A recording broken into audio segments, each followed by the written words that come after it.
पहले प्यार का दर्द। अनामिका मध्य प्रदेश से दिल्ली कॉलेज के लिए आई थी और अयान राजस्थान से उसी कॉलेज में पढ़ने आया था। अयान एक सीधा साधा लड़का था जो न लड़कियों से ज़्यादा बात करता था और न किसी से ज़्यादा मतलब रखता था। अयान की यह बात अनामिका को बहुत अच्छी लगती थी और वह किसी न किसी बहाने से अयान से बात करने की कोशिश करती थी। अनामिका दिखने में क्यूट लगती थी। कुछ ही समय में अयान और अनामिका अच्छे दोस्त हो गए। अयान धीरे धीरे अनामिका को पसंद करने लगा। दोनों दिन भर कॉलेज में बातें करते, अपने घर लाइक डिसलाइक को शेयर करते और कुछ समय में बहुत अच्छे दोस्त बन गए। अयान की लाइफ में पहले कभी कोई लड़की नहीं आई थी, जबकि अनामिका के पहले से दोस्त थे और वह सबसे बात करती थी। अयान को यह पसंद नहीं था। एक दिन बातों ही बातों में अयान अनामिका को अपने दिल की बात बता देता है। अनामिका उससे एक दिन का वक्त मांगती है और कहती है, मैं कल तुम्हें इसका जवाब दूंगी। अनामिका सोचती है, जब अयान कॉलेज पढ़ने आया था तब वह सिर्फ पढ़ाई पर ध्यान देता था, पर अब उसका पूरा ध्यान मुझ पर रहता है।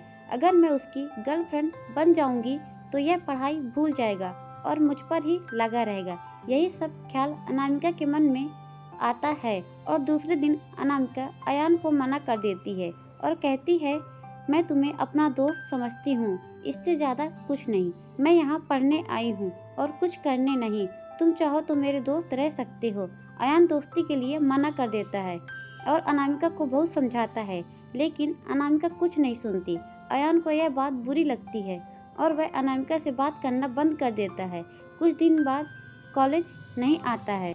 अब अनामिका को भूलकर पूरा ध्यान पढ़ाई में लगाता है और न किसी से ज़्यादा बात करता है और न मतलब रखता है। देखते देखते कॉलेज बीत जाता है और सब अलग अलग हो जाते हैं। अयान कॉलेज में टॉप कर जाता है और सबसे पहले नौकरी पा लेता है। 2-3 साल बीत जाते हैं। न अयान को अनामिका का पता रहता है और न अनामिका को अयान का कुछ पता रहता है। अयान अपनी कंपनी छोड़कर एक नई कंपनी ज्वाइन करता है, जिसमें उसकी पोस्ट पहले से बहुत अच्छी थी और पगार दुगनी थी। जब अयान पहले दिन ऑफिस जाता है तो उसे पता चलता है अनामिका इस ऑफिस में उसकी जूनियर रहती है। वह उस पर बिल्कुल भी ध्यान नहीं देता और काम पर लगा रहता है।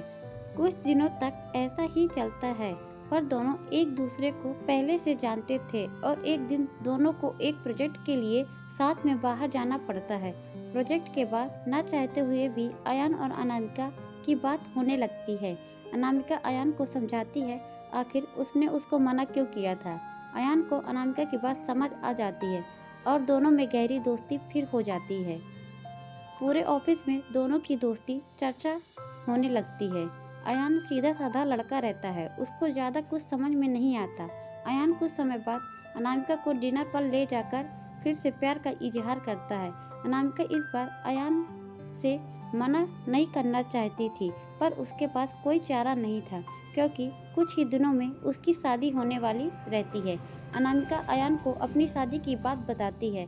इस बार अयान का दिल पूरी तरह टूट जाता है। वह बिना कुछ कहे वहाँ से चला जाता है। अनामिका रात में सोचती है कि अयान से अच्छा लड़का मुझे कभी नहीं मिलेगा।